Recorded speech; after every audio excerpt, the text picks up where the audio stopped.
Okay, welcome everybody. Welcome. Good to have you all here. All right, welcome. Good evening. Let me ask you a question. Who here has ever been to Israel? Please raise your hand. Woo! Not bad? Not bad. Okay, second question here. Be honest. Who loved their experience there? Very impressive. Okay, good, good. We're on a good roll right now. So what I want to start with, ladies and gentlemen, I want to try to understand first what it is that you loved about Israel. Okay? What exactly, try to hone in first, understand what about the Israel experience was so special to you. Okay, we lived there many years. So there are many things I can think about that I loved about Israel. One thing I loved about Israel was there were no lines. I thought that was a fantastic thing. In America, you come, you go to the bank, wait in line. Well, that's in Israel. There is no line. Wherever you go, you're first. I appreciate that. That's one thing I love about Israel. Another thing I love about it is I was thinking about, Israel's great for business. It really is. Because if you are a shopkeeper in Israel, you can be comforted with the motto, the customer is always wrong. And that really gives you a certain amount of comfort that you don't say yes ma'am, no ma'am. You don't need any of that stuff. It's like, oof me time. Get out of here. You don't need it. Now I can say this, I lived in Israel, I'm Israeli, so I can say this. But I really do want to hone in on what exactly, I can go here all night like that, I don't want to do that. What exactly is it that you loved about your Israel experience? Okay? What is it? I'm trying to understand this. You have an idea? What about you? I think it was spirituality. Just feel it, it's there in Yerushalayim, and it's very strong. Okay, Ruby's taking the whole class. Good night, everyone. Okay, let's build up to what Ruby's saying. Most people, when you say it first, the first thing they say is that Israel's beautiful. It's beautiful. Okay? And that's true. Israel's a very beautiful place. Now, I want you to look at this picture here. This is the quote from Mark Twain. Okay? In his first endeavor into the Holy Land, a desolate country, a silent, mournful expanse. We never saw a human being on the whole route. Hardly a tree or shrub anywhere. This is the picture. This is the beautiful land of Israel. Wow. That's incredible. That's incredible.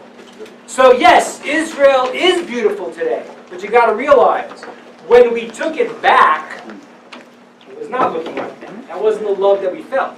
Because it looked like this. Okay. So not the beauty. Well, maybe it is the beauty. It's not bad. We still wanted it when it was looking like this. So most people think afterwards, they say, I feel at home in Israel. I get that a lot. I feel really at home there. And you see here in our picture here, the shook. There it is. This is the guy, Yanko.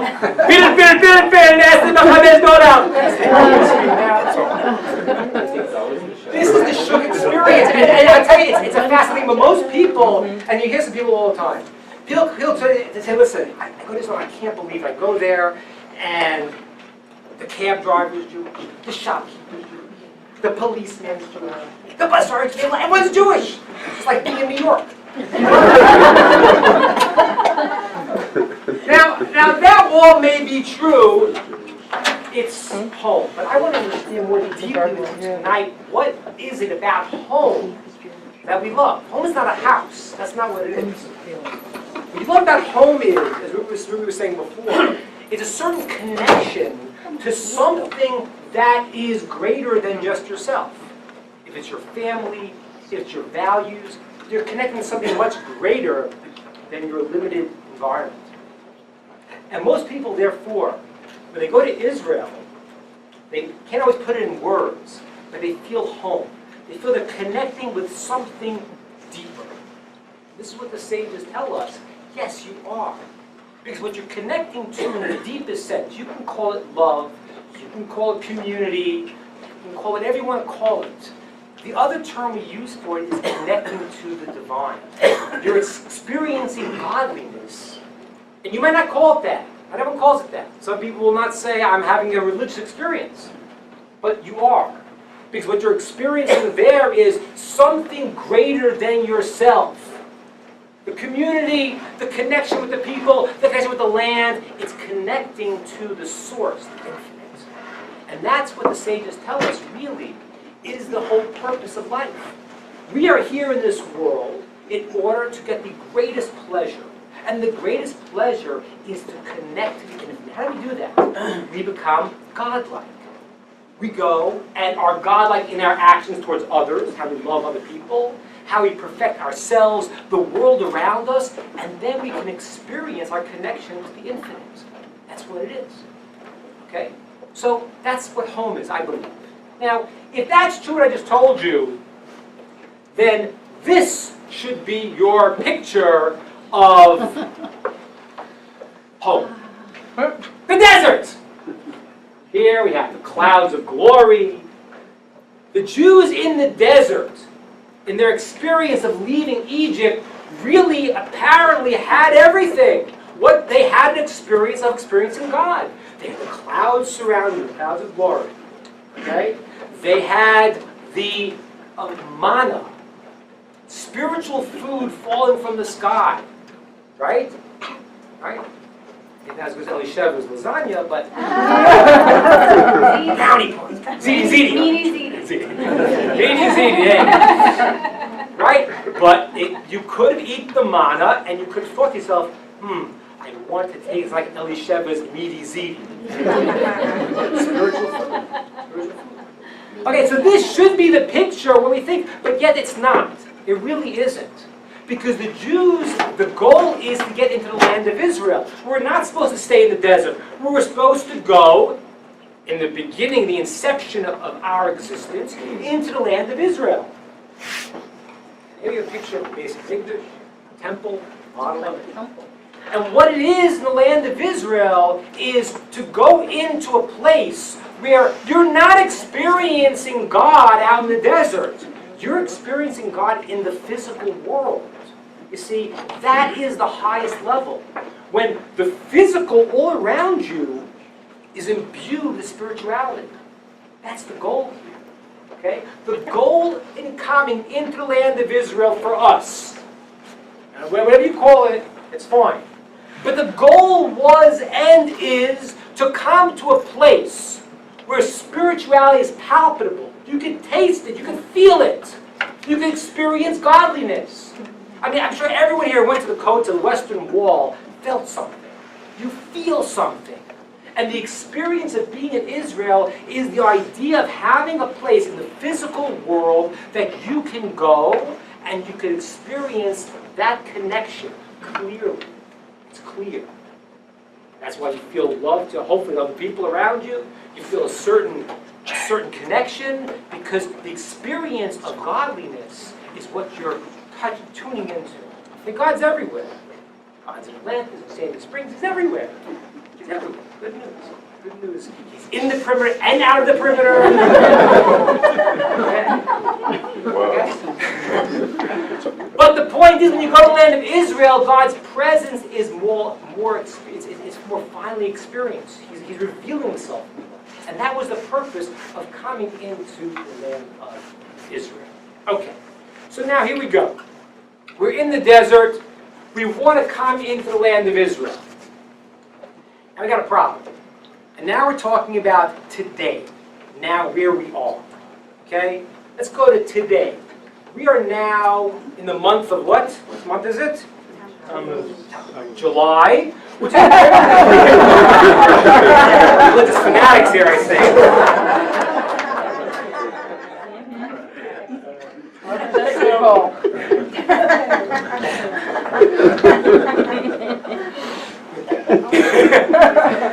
Now, actually, before I get to that, let's go back a second. Before I get to that, I want to say one thing. Those who said Israel is beautiful, and it is, I want to show you one thing.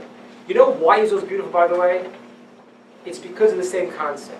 You see, look at this here. Sages tell us, in Sanhedrin, there is no clearer sign of the redemption than the fulfillment of the verse, "You hills of Israel, your branches shall bloom and give fruit to my nation Israel." What happens, you have to understand, it's very important. What happens is that when we were not in the land of Israel, the physical world did not reflect the spiritual, because the spiritual had been left. God's presence was not experienced there. The nation wasn't there. And therefore, the physical world didn't show it. And what's happening right now in Israel is that it is becoming more and more beautiful. You know why? Because the spirituality that's returning there has to manifest in the physical. That's what's happening. I remember when I lived in Jerusalem, I used to look out, and there was a certain valley. And it was dry, but I kept seeing in my mind's eye, that one day it's going to be streams running there. Just imagine how it would look when there's more water and the streams running there. And that's the reality of the situation. What happens is that as the spirituality is going to be in Israel, you're going to see it in the physical world. That's an amazing thing. That's why, listen to this. The Zohar says, in the future, the Arab nation will rule over the Holy Land for a long time. But when it's desolate of everything. That's the reality. Okay, this is not polemics. This is just basic history. You look at how the land of Israel looked for the thousands of years that we weren't there, it looked awful. When we come back, in addition to the creativity that we showed in terms of how to build things and how to do things, there's the blessing of the spirituality that's coming out in the physical land. That's what's going on. So let's now, in our journey, head to the land of Israel. Okay, so we said before it's the month of what? July. Tammuz. It's the month of Tammuz, July. Now, the month after this is called what? It was logging. You're too smart, no one's answering. The next month is Av in Hebrew, or generally in August. Okay? Now, let's understand something here. This is very important. Every one of the tribes has a month that it correlates to. You can look at the 12 tribes here that Lynette has drawn, and they correlate to the 12 months of the year. Okay? The month of Tammuz lines up, which is generally speaking July, lines up with the tribe called Reuben. And Reuben, unfortunately, was a person who did not reach his potential in a certain degree. He was the firstborn. He was supposed to have double of everything. He was supposed to be the king, and he wasn't, for various reasons. Tammuz is a month that kind of didn't make it. And the next month is his brother, Shimon, who also was the only one not blessed, neither by his father Jacob, nor by Moses, because of various things that he did also. And that's the month of Av. The Kabbalists say that those 2 months were taken by Esav. Esav, who is the antithesis of the Jewish people, those are his months. And that's why in Jewish law, you're supposed to be careful in these months. And I'm just telling you from my own experience, living in Israel, this is when the action always started. Always started. And that's the Jewish law, the month of Av, you are not, if you have a court case against a non-Jew, do not go. Push it off. Push it off, because you're in a tougher time. These 2 periods of time, these 2 tribes are not ideal. They're difficult, and that's when the trouble starts, and it's happening again. And literally, living in Israel for all those years, every time we came to Tammuz and Av, I had a certain apprehension, because it was generally, that's when the problem started. Now let's understand what happened in Tammuz. Now, July, Tammuz, is a Reuben. Now, Reuben means seeing. Seeing, to see. Reuben, see my son. The second one, Av, is Shimon. Shimon means hearing. Okay? What happened historically during this time? This is what happened. The Jews are in the desert. They want to go into the land of Israel. They send spies. The spies are going to see the land in this month, the month of Tammuz. That's when they go to see the land. And their goal was they were supposed to see this incredible land, come back and tell the people, it was amazing, it was unbelievable. The people were supposed to hear it and feel now the excitement of it.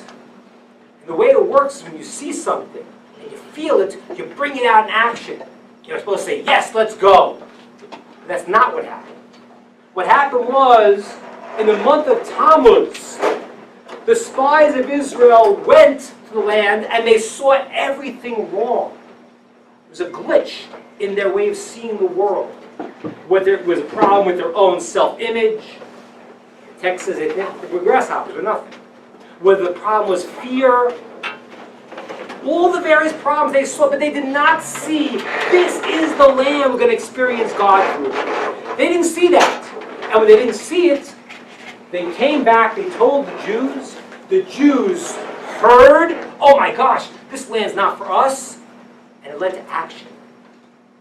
What was the action it led to? Weeping. Crying. It led to crying. It led to saying, listen, let's go back to Egypt. This is no good. We can't come into a land that we're going to experience God. It's not going to happen. Let's go back. And they cried. The sages tell us that crying is the sweat of the soul. People cry at all different times, right? You cry when you're sad. Do you ever cry when you're happy? Right? Every guy who's married knows that. So why you cry? That's the way it is. You're in tune with your emotions. It's good, ladies. It's good. You're in tune with your emotions. You feel something. Crying is a very powerful experience. And therefore, when the Jews cried now, we don't want the land of Israel, they severed their connection. It became a glitch in the system. The system was now tainted. There was a problem. Again, our goal is to come into the land, experience infinity, experience godliness in the physical world. And it's some place where there's a glitch in the system now. We messed up. And because of that, this day of Tisha B'Av, the 9th day of Av, when they came back, becomes historically the worst day in Jewish history. I'm going to share with you some of these things because I don't know if you are aware of the amazing, unfortunate experiences we had on this day throughout history. The 9th day of Av. Let's go quickly. Okay, both temples were destroyed on that day. Both temples. What a coincidence. It's not a coincidence. Both temples were destroyed on the day that you cried and separated from the experience of seeing God in the land of Israel. The Bar Kokhba revolt was crushed. 100,000 people were killed in the city of Beitar. Turnus Rufus plowed the site of the temple. The Romans built a pagan city on the site of Jerusalem. Now those are the ones mentioned in the Talmud. So the story's over, right? No. No. It's really not. In the year 1095, the Common Era, the first crusade declared by Pope Urban II, 10,000 Jews killed in the first month of the crusade. The crusade brings death and destruction. Thousands of Jews totally obliterated many communities in the Rhineland and France. Same day, Tisha B'Av. 1290, the same day, Tisha B'Av, the 9th of Av. Expulsion of Jews from England, caused by pogroms and confiscation of books and property. 1492, the Spanish Inquisition. When does it culminate? The Jews are kicked out on what day? On the 9th of Av, on Tisha B'Av. They're kicked out, they drown on the way. Massive losses, they're chased out of the country. 1914, Britain and Russia declare war on Germany. The First World War. Many sages and historians who understand realize that World War II is in essence an extension of World War I. The Treaty of Versailles was created. The Germans were not happy with the outcome of the First War. That really is the World War II. Historically, it's one unit. The Holocaust starts, therefore, on Tisha B'Av also. This is incredible thing. This is the time that now is set throughout history as a moment where it's tough. Very, very difficult. Okay. The Jewish people now, because of this glitch, they cannot get into the land of Israel. Okay? This generation has to stay in the desert. But the next generation gets in. We get in. How do we do in Israel? Well, ups and downs. 850 years we're in the land. Yeah, not terrible, but there are problems. We mess up. There are problems. We mess up. And because of that, what happens next is we move into a different period. This you have to understand. This is called Golus, Galut, exile. I want to explain to you what exile means. Why do we go into exile? What is it? Actually, a famous song right now. My daughter imitates the guy very well. I don't do it so well. The song goes, "You only hate the road when you're missing home." Kind of cheesy. But it's true. You only hate the road you're missing home. The idea of galut, of exile, is, we say this very clearly, what it means is that since we are no longer tuning into the Israel experience when we lived there, we have to leave the land and now deal with that problem and fix it up outside of Israel. Because we're going to miss Israel when we're out of it. When we contrast the experience of seeing God in the world in the land of Israel and the opposite where we are now in a unique test. Let me give you an example. Let's talk about the Jews going to exile in France. Okay, France, for example. The Hasidic masters say that France has the challenge of illicit relations. That's what they say. That they say the French language, is the language of love, you know? They call it the language of illicit relations. The sages don't like the love part. They don't think that's what it is. But it's true! If you think about French, the language, the culture, you know? It's very much like this, you know? Whatever you say, it sounds romantic, say it in French, you know? You know? The Jews now go into France. Let's take as an example. What do they need to do when they're exiled to France? Here's what they need to do. On one hand, they have to experience now a culture that is opposite and different than the experience of Israel. And they have to say, wow, this is not godliness. This is not what I want. And they have to resist the temptation of becoming sucked into the negative aspects of that culture. They have to say, okay, listen, if this culture is acting in a negative way, that's not what Israel's about, and I don't want to experience it. Once we had to leave the land of Israel, our exile experience is in order to resist now the temptation in those lands that is the opposite of the Israel experience. So the first thing is, I don't want to get caught in the culture. And the second thing, which is very hard, it's now also when you go into exile, it's to pull out the goodness that's in a culture. The sages call the holy sparks. The holy sparks in every culture. Maybe in the French, I don't know, maybe in the French it's passion. I don't know. The negative maybe is a little bit, maybe the positive, certain passion for life. I don't know what it is. But when you go into a culture, if it's America, if it's France, if it's Spain, whatever it is, whatever good quality is there, you got to pull out and avoid the negative. This is what the Kabbalists tell us is the idea of converts. The convert means you're pulling out the quality, the holiness, the sparks of goodness that is in that society. Because something special there, you're pulling it out. That's what you're doing. So we go into exile. The Jewish people, 850 years in the land of Israel, they go into exile. Okay, now, let's understand this now. They go into exile. Where's the first exile? Anybody know? Babylon. Babylon. Babylon is the first exile. The king Nebuchadnezzar, bad guy, very, very bad guy. But he's not stupid. He knows that he wants the Jews to be his advisors. So he takes Daniel and he makes him one of the advisors. Now, Nebuchadnezzar one night has a dream. And he's very, very disturbed by the dream. And he wants an interpretation for the dream.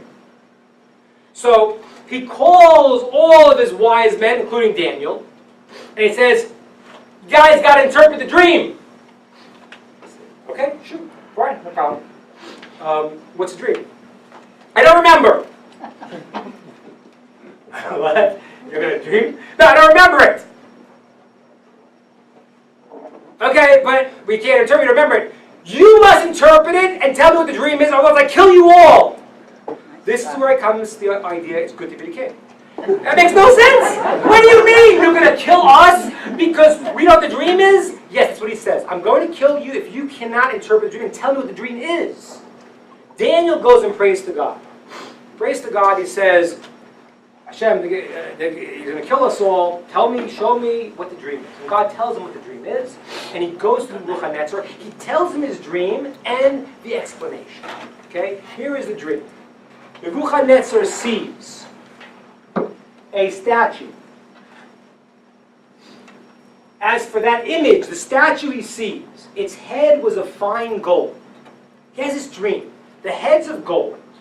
Its arms are silver. Its breast, its breast and arms are silver. Its belly and its thighs are of copper.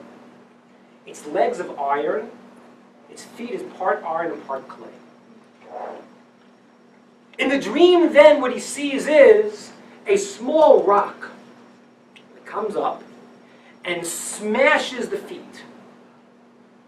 And then the rock starts to grow, and becomes a giant mountain that fills the earth.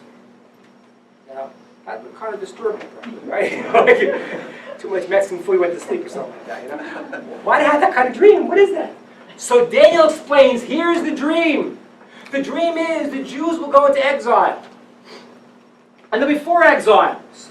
The first one, the head, which is of gold, is Babylon. The second one, which is silver, is Persia, Media. The third exile of the Jews is copper. That will be Greece.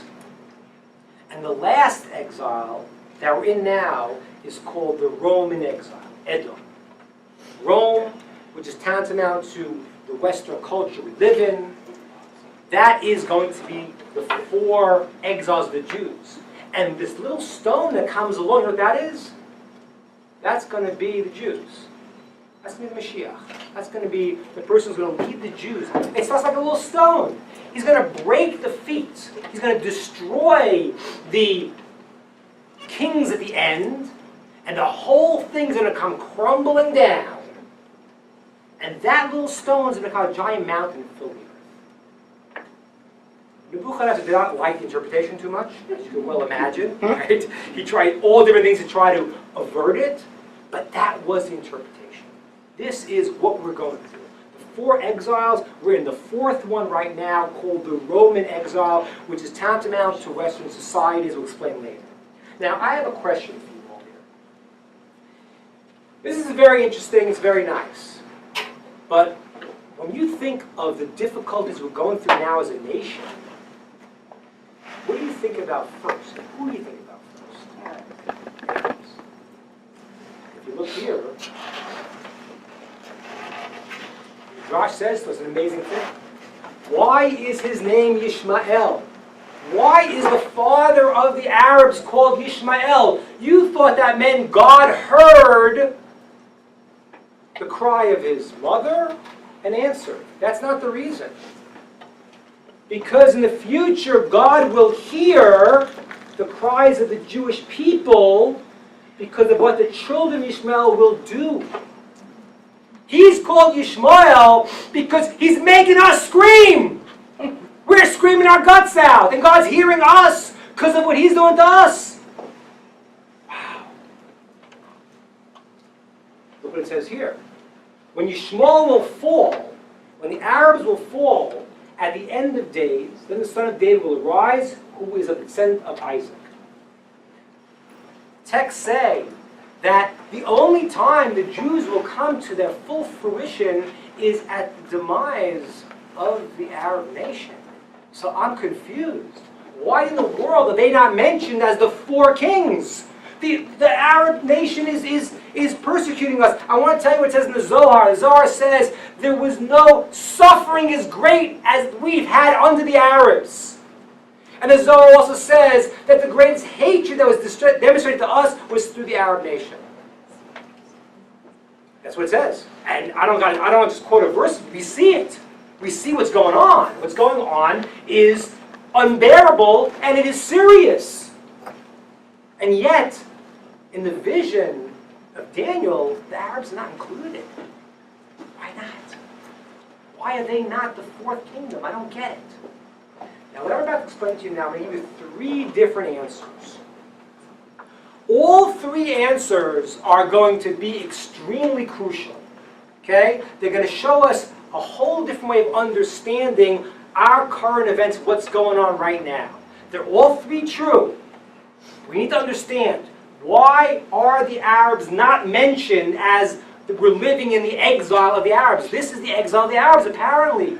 We're suffering through the Arab nation. Why is it not mentioned? Let's understand this. Before you start reading, let me give you a little background. I'll quote you the Zohar. Zohar says as follows. It says that when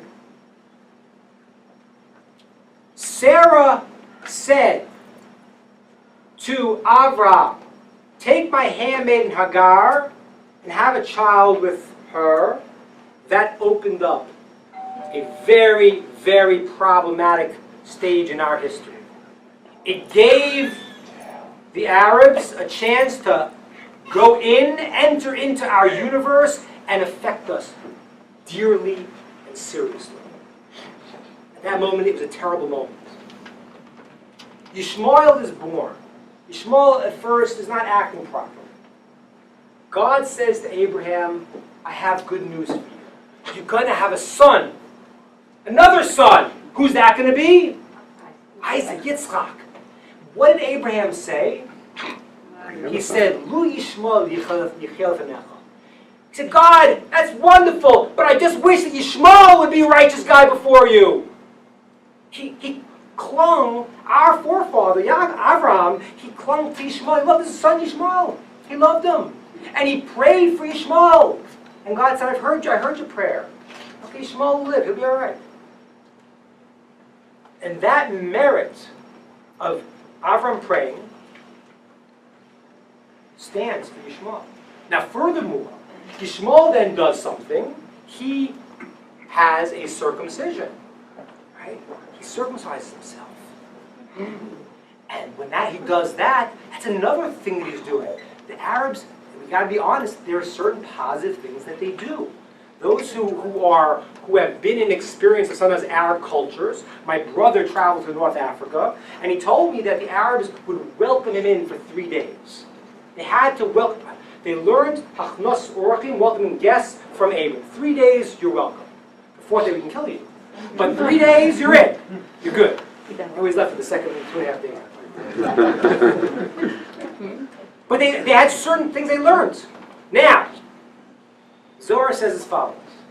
It says at that moment, the angel who's in charge of Yishmael started pleading with God for 400 years. That means from the point he's born until we leave Egypt, saying, what is the reward for someone who is circumcised? Doesn't he have a part in you, God? God said, yeah. So the angel says, then why does Yishmael not get the same thing as Isaac? Why doesn't he get it? He's also circumcised. This is what God said. At that moment, what God did was, he made a switch. He said, okay, God will distance Yishmael from the upper realms. Yishmael is not going to go and be the same as Isaac, even though he's also circumcised. And he gave them a portion below in the Holy Land. Okay? At this moment, God gives a place to Yishmael in the Holy Land, and in the future, Yishmael will rule over the Holy Land while it is barren. As his milah, his circumcision, was considered barren. He didn't do it right. All great intentions. And he will prevent the Jews from returning until his merit is repaid. Wow.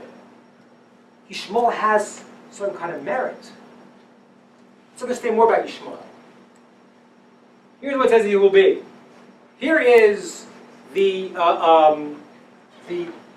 promise that the angel tells. And he shall be a wild ass of a man. Nice guy. His hand shall be upon every man, and every man's hand upon him. He shall dwell in the face of all his brethren. What does that mean, his hands on everybody? You know what the sages say? He will be a thief. And you know what kind of thief? A thief of people. Oh, a kidnapper. You know that one. That's what it says. He's handled on everyone. He's fighting wars. This is not polemics here. The Arabs have two claims why they say the Quran is true. One claim they say is because look at all the wars we fought. And we won, according to them. That's what they believe. So their hand is on everyone. And the hand of everyone is upon them. You know what that means?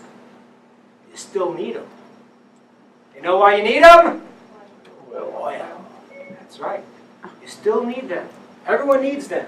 And they're on the face of everybody. But what does this mean, a wild ass of a man? Think what an amazing thing here. In Hebrew it's called a para-adam. A para-adam is a wild ass of a man. And the sages tell it like this. From the side of Abraham, he's called a man, Adam. And from the side of his mother, who was an Egyptian, he's called a wild donkey.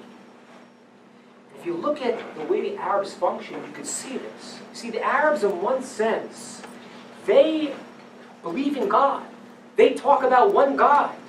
That's from Abraham. That's belief.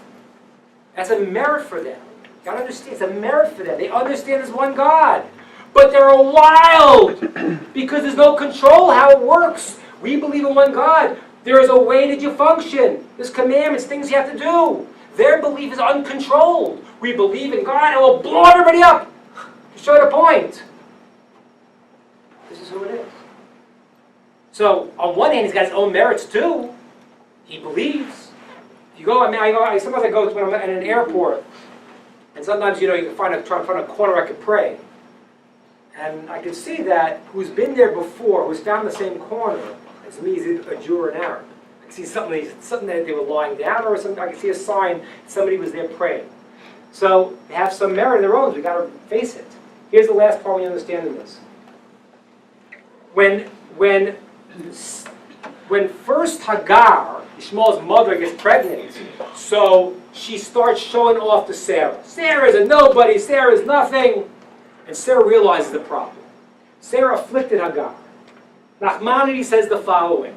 Sarah sinned with this. And he says to Abraham because he didn't stop her. And Hagar was given a wild son to afflict the children of Abraham and Sarah. Well, ladies and gentlemen, this is very important to understand. The first thing you have to realize is that Ishmael has some merits.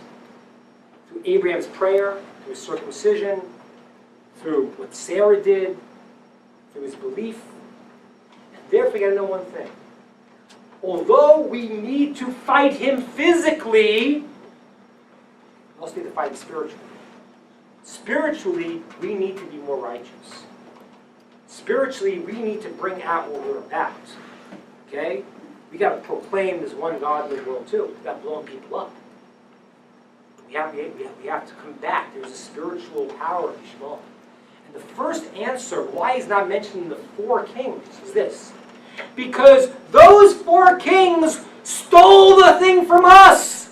Those four kings, Babylon, Persia, Greece, Rome, they would never have anything if we didn't step out of line. They took what we were doing. But Ishmael has a merit of his own. It's not from us. Because Ishmael is the only other nation that has God's name in his name. We are Yisrael, straight to God. Yisrael, and they're Yishmael. They have God's name in their name. You've got to be careful. And I want to say one other thing about just what's happened now also. I want to be very, very clear about this. The Arabs use civilians as human shields. And that puts us in a very hard situation. Okay? Okay, the Israelis, when we go and we drop various attacks, we are trying to pinpoint where to hit and not harm people. And we do that because we have a tremendous sense of morality, and we also are afraid how the world's going to condemn us. I want to tell you one thing. The obligation of every nation is to stand up for righteousness. And if a society goes and votes in a terrorist organization, we are allowed to fight them full out. You understand this here. The innocent Palestinians have to go and say, we don't accept what you're doing. You got to be out of here. And if they're backing it, then unfortunately that's casualties of war. But that's because if you support that philosophy, you become one with that. That, ladies and gentlemen, is extremely different than what happened with this terrible tragedy with these people that killed this 16-year-old boy. That's beyond unacceptable. That's not our way. See, that's two different things. I don't want to freak us out, but if Sarah, the righteous Sarah, is blamed for afflicting Hagar when she had a right to be, we cannot go and in any way act immorally and go kill someone who has no connection as far as we know with that. Otherwise, we can go in. And the reality is what's happening around, I'll be very clear about it so you understand. Israel's going to probably do a ground attack soon. And ground attacks, and we've seen this in Israel before, what that does is it endangers our people because they go from house to house. And I want to tell you, as an American and as an Israeli, in America we would never stand for that. In America we would have flattened the place. No, we would have flattened the place. Because what happens is right now the terrorists are part and parcel of that experience. So first of all, that's unacceptable, that's war. But as far as how we act towards other people that are not proclaiming war, we have to act with the highest morality. Because we got to beat Yishmael not only physically, we got to beat them spiritually. One hooligan or 6 hooligans, has given the excuse to the world, but it's a bad excuse. Okay. Before I do this next 2 answers, questions, comments, thoughts on what I'm saying so far? Yeah. When you said we need to withdraw the sparks of holiness from the different countries and Yes. cultures, for what purpose? For the spark itself, for the country, for our own benefit? Great question. Everything in the world could be used for good or bad. Everything. Basically, you could take food, you could eat food in a way that gives you strength to do a good thing. Eat food, use it for a bad thing. Okay? How you use things in the world is how you affect the world. When we bring those sparks back in, what we're doing is we're saying that everything in this world has a purpose that can be used for a greater good. It's fixing not only the Jewish people, it's fixing the universe. It fixes the whole universe, it fixes the world. It now says that, yes, there's holiness here that we're bringing into the system that was lost. So when we want to elevate the entire world, does that part of that society elevate the rest of that society that Hopefully. that remains? That's, by the way, why Solomon married 1,000 wives. What was he doing? He was basically, every wife he was marrying was a princess of a country. She'd go back and teach about Judaism, and they'd accept the 7 laws of morality, at least. So yes, it's supposed to affect by us getting our act together and moving everything towards a spiritual purpose. It's going to affect the entire universe. Yes, it will. When you think about Arabs, you think about Arabs or Muslims in general? Good question. Give me a minute. I'll get to that. Okay? I'll get to that. I think I know where you're going. That's where I'm going. So we're going to the same place. All right, good. So again, 4 kingdoms. Help me out. Babylon, Persia, Greece, Rome. Shmuel's not there. Why is he not there? First answer is not there is because that's what they got from us. Shmuel's got his own power. We got to be careful. The second answer, I need to give you a moment of warning, okay? Because this is going to get a little bit heavier. A little bit heavier. I got to give you a warning, okay? What I'm about to tell you now is something that I am not predicting the future. Anybody who comes along and starts reading verses to you from the prophets and says, this is what will happen at the end of the days. He's not saying correct. He's wrong. Let me explain to you why. Because although the prophets do speak about a cataclysmic war at the end of days, which we're going to see right now, called the War of Gog and Magog. Christians have taken that idea also, in their own book have tried to spin on that. But although our prophets discuss it in detail, there are a few things you need to know. The first thing is that there are two ways the Mashiach will come, there are two ways the war could come to a point of clarity. One is in a warlike manner, and one is a more peaceful-like manner if we earn it, if we merit it. Point one. Point two.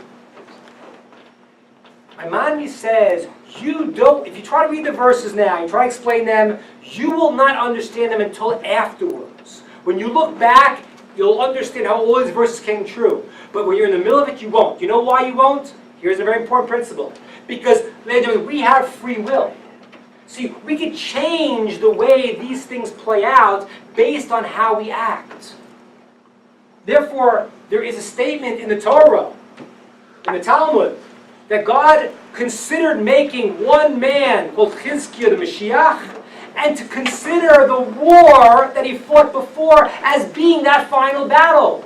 And I want to tell you something amazing, therefore. I don't know if this is true, but it's possible. It is possible, therefore, that at least one of these wars, cataclysmic war at the end of history, Gog and Magog, may have been World War II. I don't know. It certainly could fit into the category for many, many reasons. It could have well happened. So what I'm going to tell you now, I don't want you to freak out.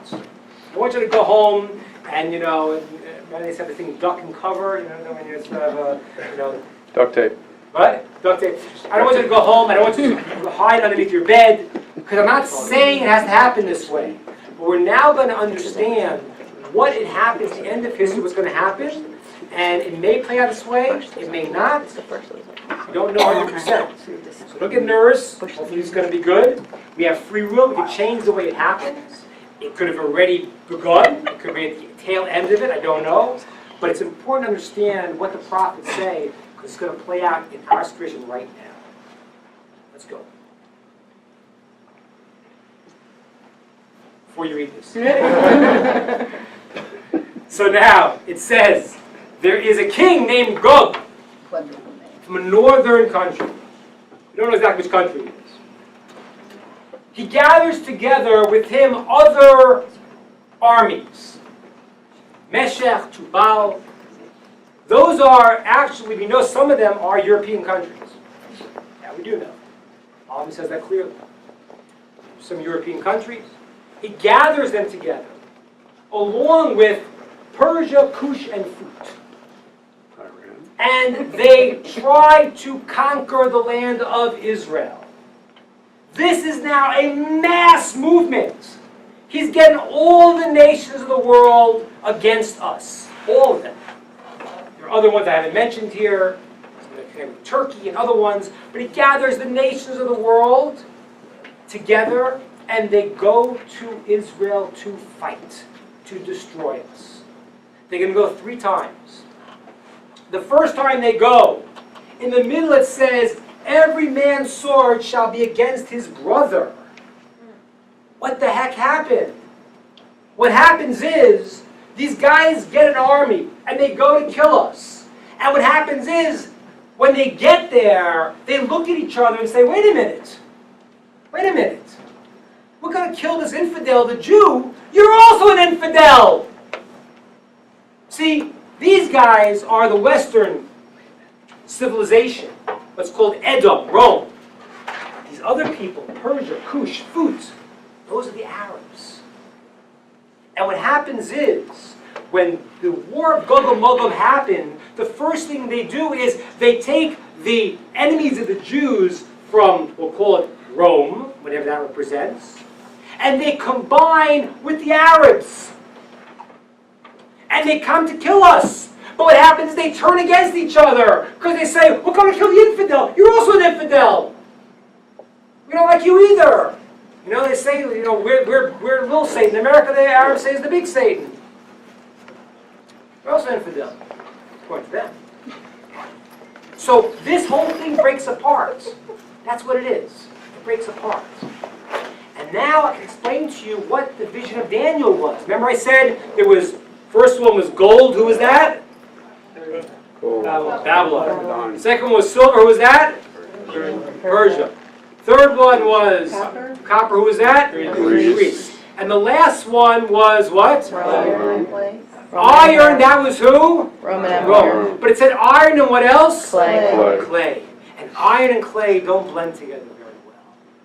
In the end, the feet are iron and clay, because in the feet of Mashiach, Ikvus of Mashiach, the final stretches of Mashiach, the Rome combines with the Arabs together against us. And that's what this is talking about. And then they break apart because they can't connect either. And the first attempt of this unity between this group falls apart. And therefore, ladies and gentlemen, the reason why the Arabs are not mentioned is because they are mentioned. They're mentioned when they're part and parcel of this very evil alliance. This is important for us to know right now also, because you got to realize that what's going on in our world right now is the supporters of the Arab agenda from the Western world are a tremendous problem for us. This represents that combination. You see it in Europe in certain places already. You see where it's not, it's communist, this combination of these two cultures, but that turns against us. And ladies and gentlemen, I just want to say another thing. We should pray. We should pray that America, as Moshe Feinstein said, Mediyas HaChesed, which has been the nation of kindness to the Jews, does not get caught up in any of this stuff. We've got to pray for that. Okay? We've got to pray for that. Second answer, why he's not included, is included. He's included, the Arabs are included when they're part and parcel of this evil alliance. Now the third answer, if you haven't gotten concerned till now, is even more concerning. But at the end it's going to be good. I'm going to be happy at the end. Do a little tap dancing and stuff at the end. Don't worry. That's why I started with little jokes. I knew it was getting heavy. So now, the last one. Uh-oh. Before you read it. I'm getting used to this thing after a minute. Don't press it until you're ready. Now, the first time that Gog and Magog comes up against Israel, they don't make it into the land of Israel. They don't get there. They fight amongst themselves. They come a second time. The second time God makes miracles and the thing falls apart. The plagues, and they leave. They get to Israel, but not to Jerusalem. The third time, Rav said, Talmud Sanhedrin, the son of David will not come until the evil rulership was spread over Israel for 9 months. Wow. Getting heavy. Getting very, very heavy. What's 9 months? Pregnancy. The sages called Chevle Mashiach, the pangs of birth. It's a hard time. It's a hard time, but it's going to bring birth to the new system of the world. Here it is, guys. Easy when you read it. Okay? This is Zechariah. This is the prophecy of the last time that Gog and Magog come up to Israel. They'll be there, but in the end, they will be destroyed.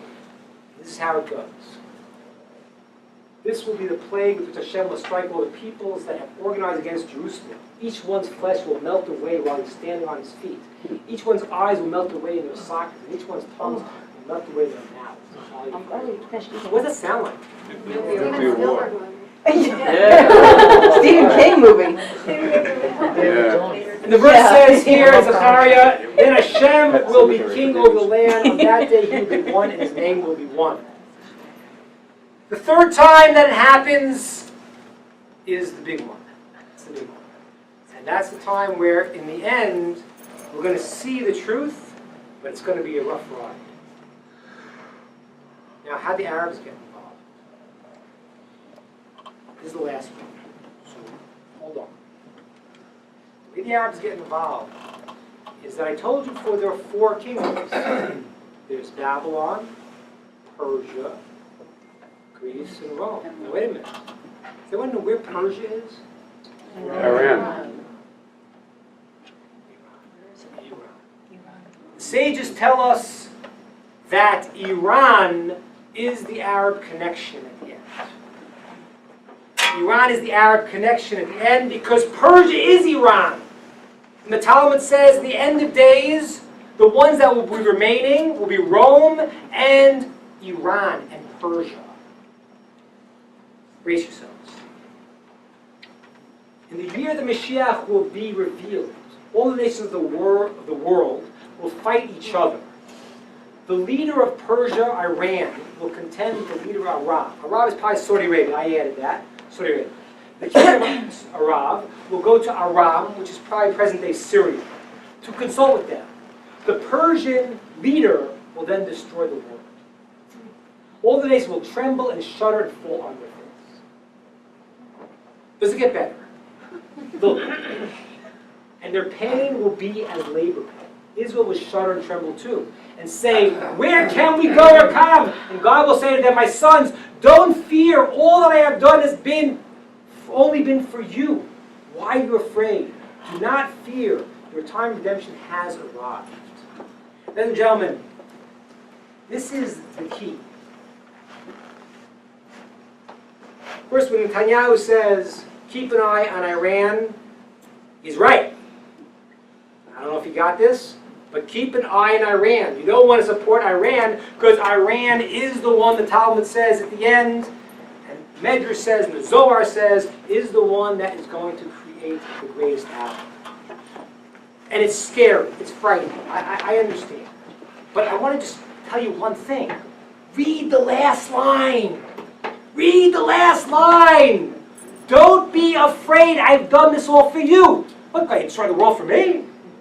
Let me destroy the world. That's for me. Let me explain what that means. What did we say in the very beginning? We said the whole point was for us to go into the land of Israel to experience a way that we see God in the world. Let me tell you something. There is no way after this experience we will not all see God clearly in our lives.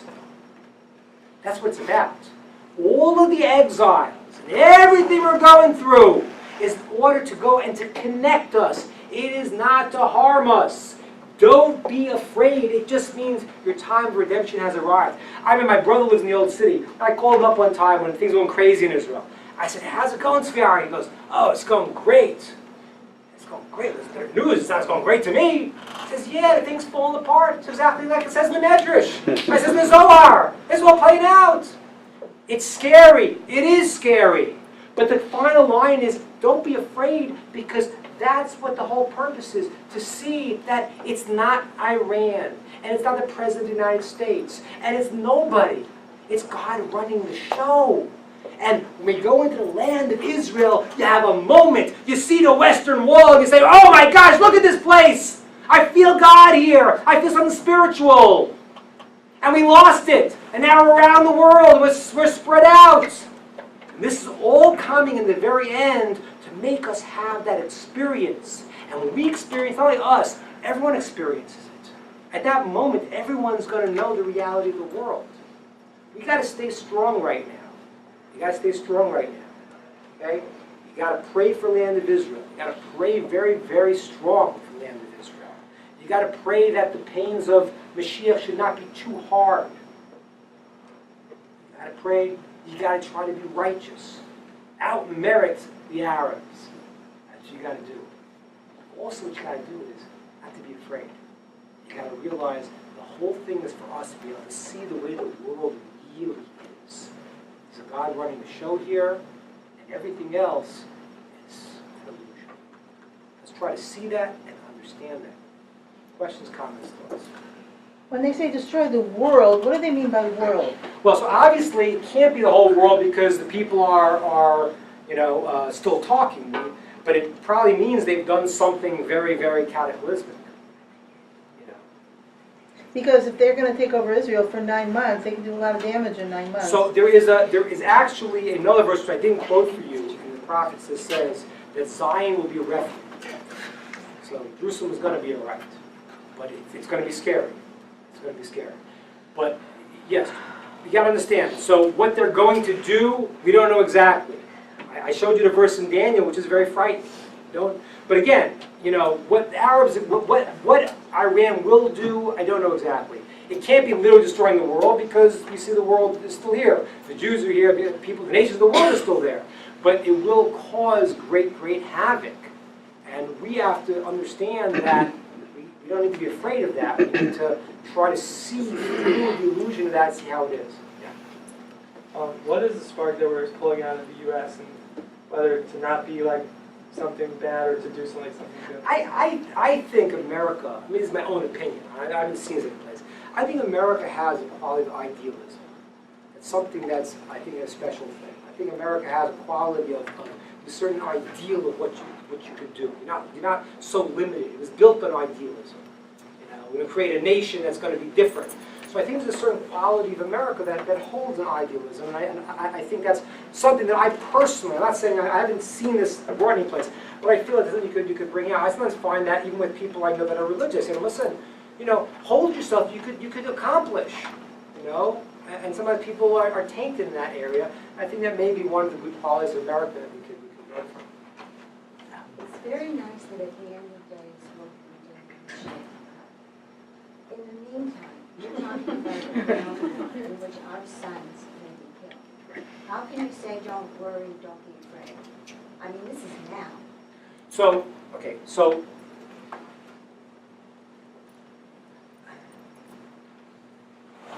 again, I'm not saying that it's not real and it's not painful. I'm not saying anything. I'm not saying that at all. But the reality is that I think everything in life is a question of how you approach it. We have the famous song, the State of the Living Doctrine, the whole was a narrow bridge, it means not to be afraid. That means that really, yes, from a Jewish perspective, and I want to be very clear here, even if a person dies, in Jewish belief, we're not over. And I know it's a very grand thing. And I understand that I've shied away from this topic for a long time. I'm talking about it because it's real right now. I got my kids in Israel, and I'm calling my kids up, and they're in bomb shelters. I'm not saying that it's easy. I'm saying everything in life, even a person is facing the worst situation, there is a point that we say that, do I think that this is to destroy me? Or is God still love me, and am I going to be okay? Now, being okay doesn't always mean you get what you want. I'm not saying that. But in every struggle in life, how do you approach it? A person lives in any situation that's certainly a life and death situation. Do we look at it and say, oh my gosh, I'm being destroyed, I'm being wiped out? Or do we say that even though this is so painful, I somehow, some way believe, whether in life or afterlife, that God is going to be with me? That's a very Jewish concept.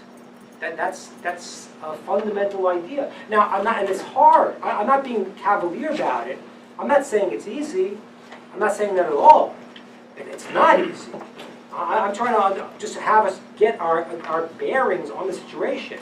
Somebody today called me up, Dr. Weinstein told me that he put on, I added to this morning an app, Red Alert app, that you can have on your phone that it will alert you when there's an attack on Israel.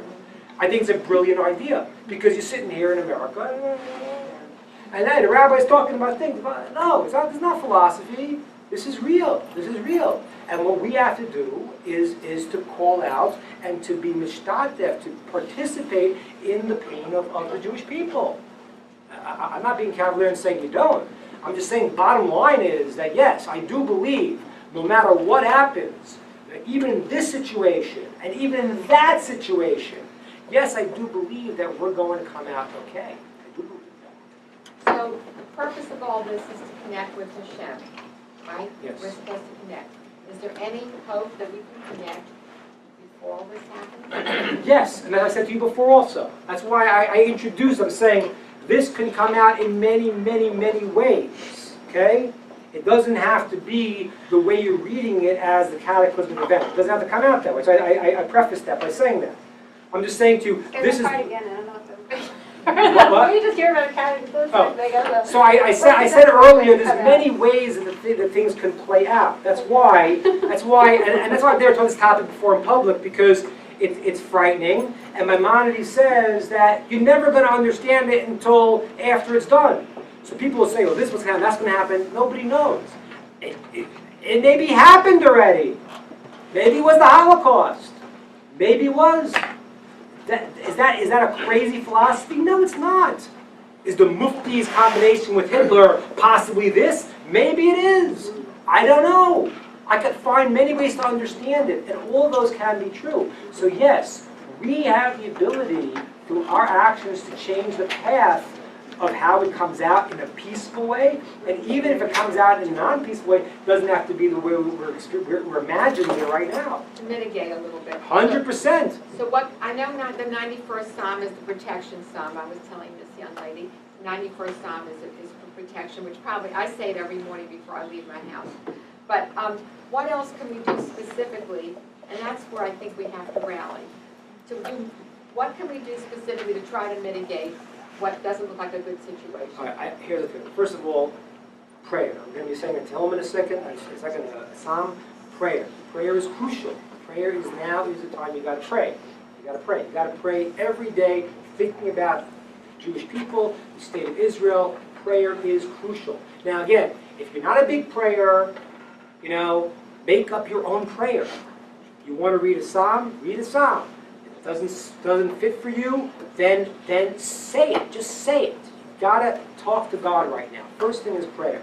Second thing you have to do like this, and this is what I would recommend. Every person, since I told you the first part about the merits of Yishmael, we've got to out-merit right now. We've got to go and act even more righteous. We're already far more righteous in terms of what they do. That's not a question. We got to take a step up. And therefore, I believe what I'd recommend during this time is called an Eis Sara Yaakov. It's a time of suffering of the Jewish people. You've got to figure out, I want to take one thing, not 10, not 20, not even 2. Take one more thing that I am going to do that I was not doing yesterday. That's what you got to do. Because remember, we talked about this on Yom Kippur very often. God doesn't expect you to go from 0 to 100. Every time, who here takes on New Year's resolutions?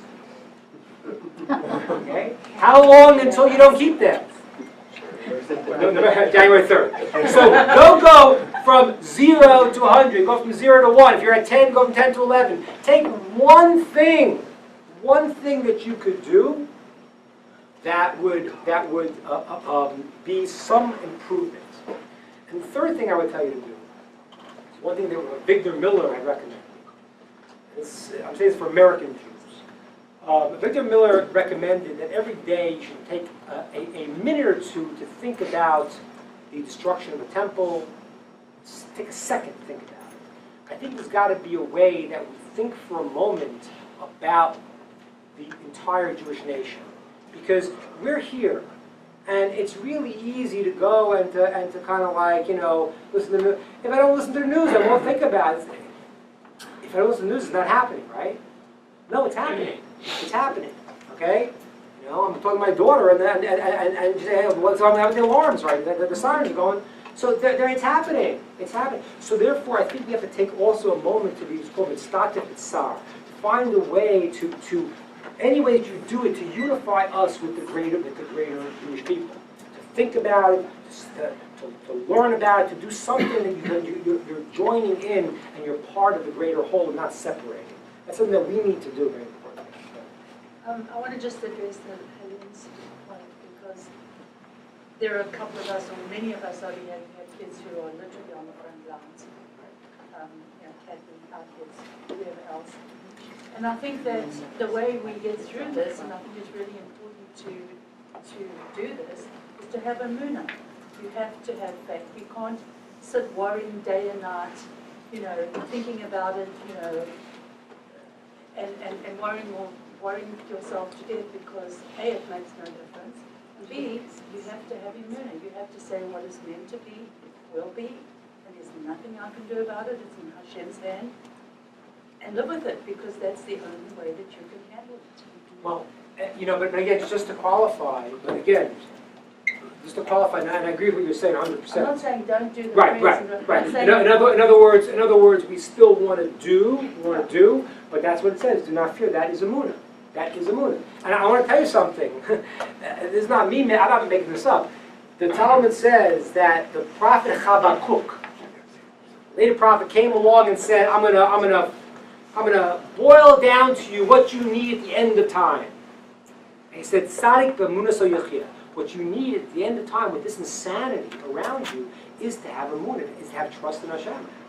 You don't have that, you got a problem. You got a problem because you become crazy from everything you hear, and it's unending. So the father of one of the boys that was kidnapped and killed, told a rabbi from the way shul in Far Rockaway, there was something that was written up that was very meaningful, that he said to this rabbi, we should all be sympathetic. We should all be full of joy. Even though things go on, he said the way of a Jew is to be full of sympathy. Now that's not an easy thing to do when everything's going on, but for a man who just lost his son like that, to say that to the rabbi, I felt was very, very telling, you know? And that's what we all have to do. We have to be... I think it's very telling. And the only way you can do that is if, like I said, if you really, in a certain place, you're able to get into a place and say, listen, I trust it's going to be okay one way or another, then you could be enjoyed. Otherwise, you can't be enjoyed. But that's true. The dynamic with Jews are very strange. We have joy and we have awe, and we blend them both.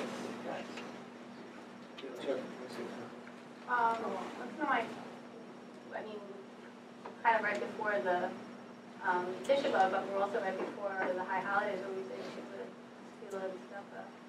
So, that's also, like the magic formula, I guess, for when things are looking so, like dire and you need to do something. So we're told, like, these are 3 things you can do. Beautiful, That's right. Shuvah, Three things. The prayer we said, Shuvah, take on one thing, and I let that stuck with it. Give charity. I think it's. I think what you say is good. That we have to say that it's all going to work out okay. But I would like to suggest that it's not going to work out okay. It's going to work out fantastic. Good. It's going to be great. That's right. So we have to have That's that right. kind of attitude to get through this. I agree. Do not fear, your time redemption has arrived. That's what it's saying. 100%. 100%. That's what it's saying. So I want to say to Hillam now about the situation. I want to say one psalm, and if people want, we can pass out some sidurim. If you want to say it together, you repeat after me. You can say with me. However you want to do it. I'll give people a second. If anybody wants to have page 152. If you want to say, let's say 1 or 2 psalms now. Which psalm is it? 152. Page 152 in the black books. Okay. 20.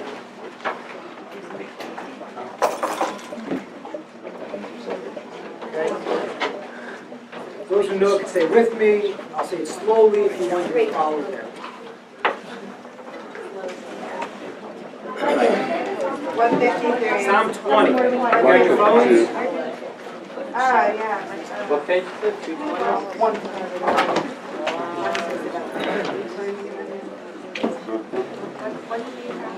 Page 152. Psalm 20, page 152.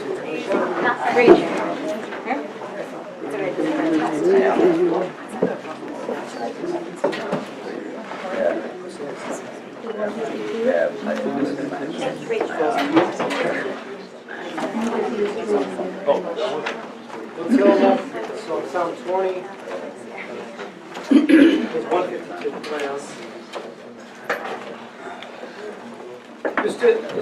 Actually, there's understand what they would say. The Tehillim and say Mishaberach for the say a blessing for the army. Just to know one thing, it's important. The idea of saying Tehillim is to bring God's presence, and then you may have to make your request afterwards. So we're going to say the Tehillim now, and then afterwards we say the Mishaberach. Afterwards we request to protect our soldiers.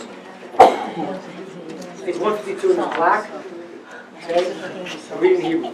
Lamed Seah, Gizmor Elohi, Yadcho Adonai Yom Tzorah Yizagevcha Shem Elohei Yaakov Yishlach Ezrecha Mikodesh U'Mitzyon Yisadecha Yizkor Kol Minchosecha V'Lasai Yisrael Yitem Lecha Ilvavecha V'Chol Asascha Yinalei Nirana B'Shvasecha V'Shem Eloheinu Nidko Yimaleh Adonai Kol Yisrael Ata Yadati Yoshia Adonai Mishcho Yaneinu Shem Hadsho B'Gvuros Yishayim Ele Barechem Ele Basusim V'anachnu B'Shem Adonai Eloheinu Naskir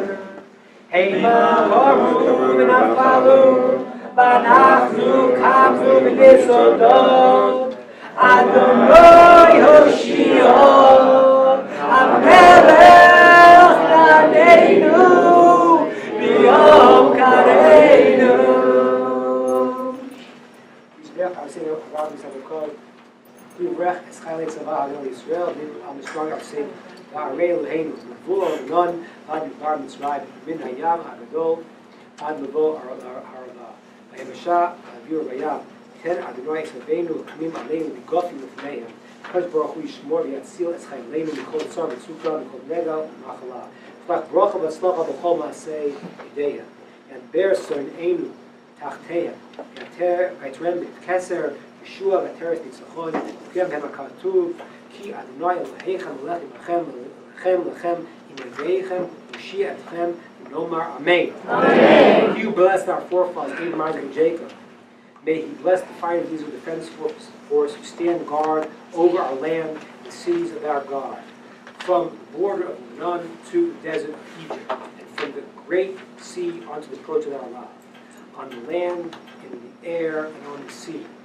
May Hashem cause the enemies who rise up against us to be struck down before them.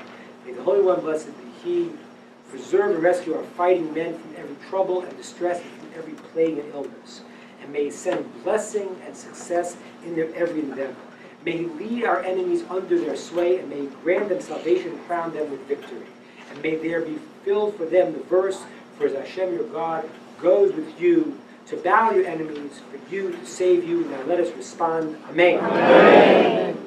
Protect us all, Jewish people in Israel and around the world. Amen.